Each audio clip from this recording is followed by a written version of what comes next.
and just unthinkable situation. For us to be standing here and watching this, what's going on behind all of you, is just unthinkable. I was advised this afternoon at about 3:30 that a fire had begun on the Seaside Park section of the boardwalk, and that it was beginning to spread. Obviously, due to the winds, which are gusting at 30 to 40 miles an hour, it began to spread.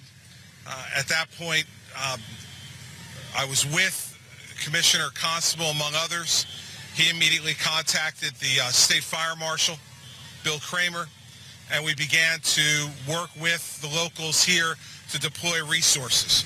So right now we have firefighters and trucks from all around New Jersey here working together. Currently, Seaside Park and Seaside Heights has support from towns in Ocean County, Monmouth County, Burlington, Cape May, Union, Mercer, Atlantic, the New Jersey State Police, and the State Forest Firefighters. Preliminary numbers in terms of the support, and I'll caution, these are preliminary, so we'll update them later. 35 engine companies, 15 ladder companies, any number of special services units, and on the scene now we have approximately 400 firefighters. The State Division of Fire Safety is working with the local incident commander to supply whatever fire service resources are needed. When I arrived on the scene, I met with the local incident commander, the state fire marshal, and other support personnel from Seaside Park and Seaside Heights, assured them that whatever resources would be necessary, that we would provide them, and I would stay on the scene to make sure that was done. Bottom line is everybody is working together. The current fire line goes from Stockton to Lincoln along the boardwalk. Fire personnel have dug up the boardwalk at Lincoln Avenue and dug a 20-foot trench.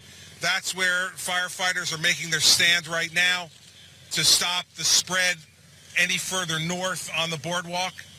Right now, we believe that we're finding some success, but we have a ways to go yet to make sure that we don't see it spread further north. At this point in time, the damage is almost completely on the boardwalk, impacting about 20 or so businesses on the boardwalk that span about a 6-block length. Early today, there were some embers that hit a condominium complex, but that fire was put out with minimal damage to the complex. There have been several minor injuries to firefighters, mostly heat exhaustion and smoke inhalation. Those folks are being treated as we speak. Now, there also have been some challenges with water supply because of damage to the system post-Sandy. And so in order to work around this, we are drawing lines from Barnegat Bay. So much of the water that you see fighting the fires right now is being drawn directly from the Barnegat Bay. Lines are being run from the bay all the way here to the boardwalk. For all the people in the public out there, folks who are well-intentioned, whether they're property owners in this area who are second homeowners and outside the area, whether you're just folks who love the shore and want to make sure that everything is okay here, my advice to you, in fact, my admonition to you is do not come here. Do not travel. Stay away. We are still trying to bring more fire equipment in here. This is going to be something that's going to be going on for quite some time. And we need to have easy access to this area of the boardwalk. Anyone who comes down to this area, whether it's by car or on foot, runs the risk of impeding our ability to be able to fight this fire most efficiently. So please, I'd say to anybody, I understand your concern, I understand your curiosity, but please do not come here until you hear through the media that it's all clear to return to this area. I want to thank both mayors who have been right on top of the situation. Police Chief Boyd from Seaside Heights, who was an enormous help as this fire started to spread and is continuing now with his men, as are the folks in Seaside Park Police Department as well. we have a lot of work still to do here, and we're hoping that the trench and the stand that we're making on Lincoln Avenue will stop the fire there and keep it contained from there south on the boardwalk. I could take a few questions. Mark? Well, the whole thing is, as you head north, it's new boardwalk, and where we dug the trench is new. That's new boardwalk. Yes, sir. Governor, do you have a perspective on how this fight started? We're not going to speculate on the cause or anything at this point. Our focus right now is on getting that fire behind you out. The state fire marshal is here. Ocean County Prosecutor Kohr is here. His folks are on the ground along with the state fire marshal. We will deal with the cause of the fire at the appropriate time. But right now, we're not going to take any questions on speculation on cause, because all it would be speculation.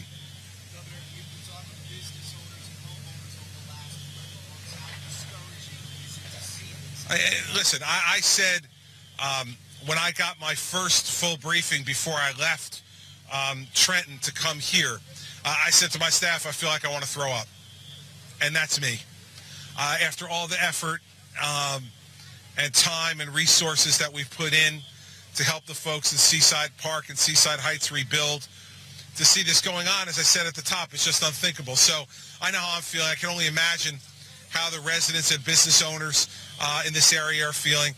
My heart goes out to them. That's why I'm here, to make sure that every resource is brought to bear to contain this problem.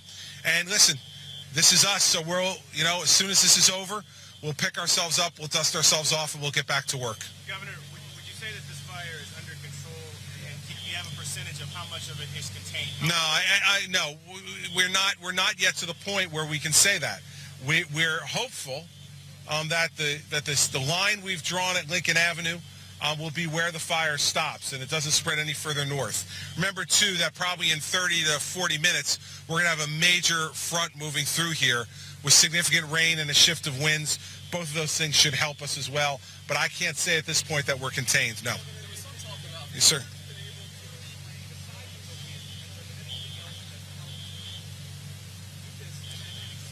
30-mile-an-hour winds will do that for you. 30-mile-an-hour winds coming from the south heading north will do that for you. And that's really, as I was driving in from Route 37, well before the bridge onto the Barrier Island, you could see the smoke moving rapidly north, rapidly. And that just tells you how brisk these winds are. And that's what's spreading the fire. And we're hoping through the digging of the trench there and the fighting the fire at Lincoln Avenue that we're going to be able to contain it there. Also, with the front coming through, that will change the winds as well, which I think will be a help.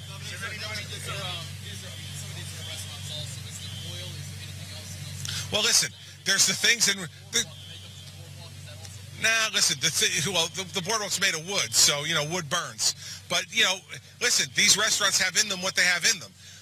But really, the best information we have at the moment is the biggest reason for the spread is the wind. The wind is the worst possible it could be. Pardon me? Rebuilding of the area. Oh, wait, are you from the press? You're not from the press, no.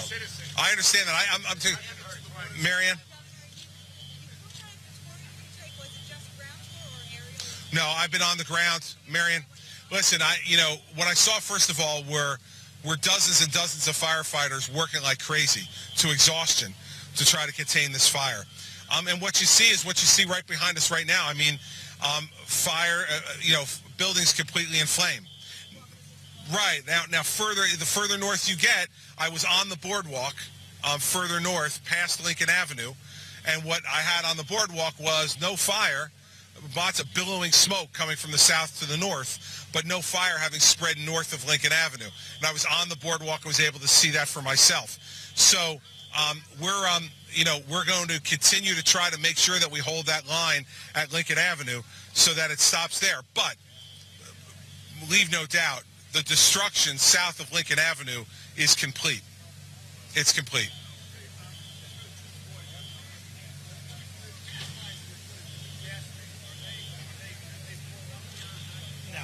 No, and we're not even going to speculate on that just right now. What we're doing right now is just going to try and contain the fire, which is what we're doing, and we'll go further on that. There's no gas explosions going on, Mark. I mean, believe me, If the excuse me, I'm still answering his question. If the gas lines were exploding, we'd all be out of here. Okay, so let's not get that in the water out there. There's none of that going on right now. Yes, sir.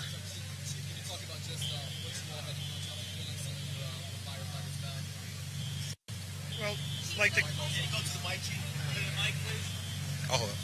I'm sorry. Thank you, Governor. Good. Due to the winds, like the governor stated, he's right on course. He's right on the money. When you have winds like this, you have roofs that have tar in it. Tar roofs are made with petroleum byproducts. So what you got is when you have a wind of this magnitude coming across, it will make it burn faster than normal. So the governor was right on point. The wind is one of the major problems that we have here. Did this fire go under the boardwalk at all and then pop back up? We didn't get that close to it, but if I did, I'd let you know. Yep. The governor mentioned damage to the water supply line. Can you go into a little bit more detail? We're not going to listen. Can't go into that. The fact of the matter is we've worked around it. There are damages to the water supply here that everybody's aware of, and what we've done is worked from the bay and pumped the water from the bay, so we don't have a shortage of water. But we had to work around it, and that's what these guys do. The firefighters, the state fire marshal, the folks on the ground are trained and prepared to deal with every contingency. They've dealt with that contingency, and that's how we're able to be fighting this as aggressively as we are and as successfully as we are up north with the supply of water that we have. So listen, any other questions are really going to just lead me to try to speculate, and I'm not going to do that. So I don't want to frustrate you, and God knows I don't want to be frustrated. So we're going to end it now. I'm going to stay on the scene for the foreseeable future. As we get more information that's relevant to all of you, my office will send out information. If we're going to have another press advisory tonight, we will let you all know that.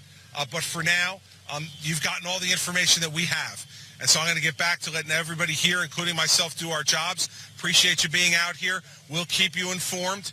And as soon as we have more to say, if we do have more to say that's new or different, I'll come back behind the microphones with this group and we'll do it again. Otherwise, we'll continue to push things out to you via email and that communication to let you know what's going on. Thank you all very much.